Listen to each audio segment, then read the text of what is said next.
Sunday காலையிலேயே போய் husband chicken எடுத்துகிட்டு வந்துட்டாங்க. அதில் பாதி எடுத்து சிக்கன் 65 பண்ணுறதுக்கு வச்சுட்டு, மீதி வந்து மதியத்துக்கு ஒயிட் கிரேவி மாதிரி பண்ணலாம் அப்படின்ட்டு, மிளகுத்தூள், ஜீரகத்தூள், மஞ்சத்தூள், உப்பு, கரம் மசாலா, தயிர் இதெல்லாம் ஊற்றி மேரினேட் பண்ணி வச்சிட்டேன்.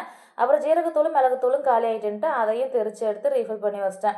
பிரணவி கீழே விழுந்துட்டாலா, அதில் லைட்டாக கை வந்து பிசவிருச்சு. இன்றைக்கி டாக்டர் வரமாட்டாங்கன்ட்டு பக்கத்தில் இருக்கிற வைத்தியர்கிட்ட கூட்டு போயிட்டு வந்தேன். மதியத்துக்கு வந்து சாதம் எதுவும் பண்ணலை, இந்த நான் தான் பண்ணலான்னு ரெடி பண்ணிட்டு இருந்தேன். ஆல்ரெடி ஒன் டைம் வீட்டில் ட்ரை பண்ணியிருக்கேன். சாஃப்டாக வந்ததில்லை, ஆனால் ரொம்ப ஹார்டாக இருந்த மாதிரி இருக்கும்.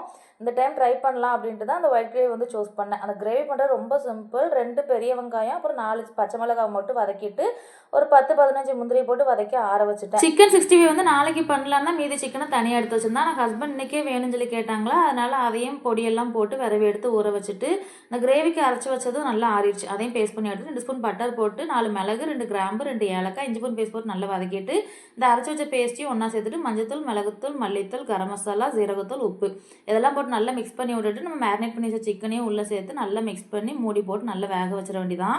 சிக்கன் ஓரளவுக்கு நல்லா வெந்து வந்ததுக்கு அப்புறமேட்டி ஃப்ரெஷ் க்ரீம் ஆட் பண்ணிவிட்டு கசூரி மேதி தூவி இறக்கணும் அப்படின்னா டேஸ்ட் அவ்வளோ சூப்பராக இருக்கும்.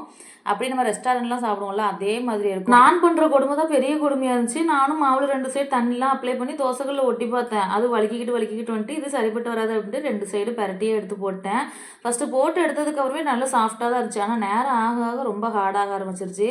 அது 2ஆக பிரிச்சா தான் நான் ஆக மொத்தத்தில் இது வந்து சப்பாத்தி மாதிரி தான், பேசாமல் சப்பாத்தியே போட்டுருக்கலாம். 65க்கு விரைவு வச்சிருந்ததோ கேஎஃப்சி ஸ்டைலில் ட்ரை பண்ணலாம் அப்படின்ட்டு மைதா மாவில் 3 தடவை டிப் பண்ணி போட்டேன். மொறுன்னு அதில் இப்போ டேஸ்ட் சூப்பராக இருந்துச்சு. கேஎஃப்சி ஸ்டைல் சிக்கன் ரெடி பண்ணிவிட்டு மைனஸ் இல்லைனா அப்படின்ட்டு மைனஸும் ரெடி பண்ணிட்டேன். வேலைப்பாடு தான் அதிகமாக தவிர எல்லாத்தையும் ஒன்றா வச்சு சாப்பிடும்போது அவ்வளோ திருப்தியாக இருந்துச்சு.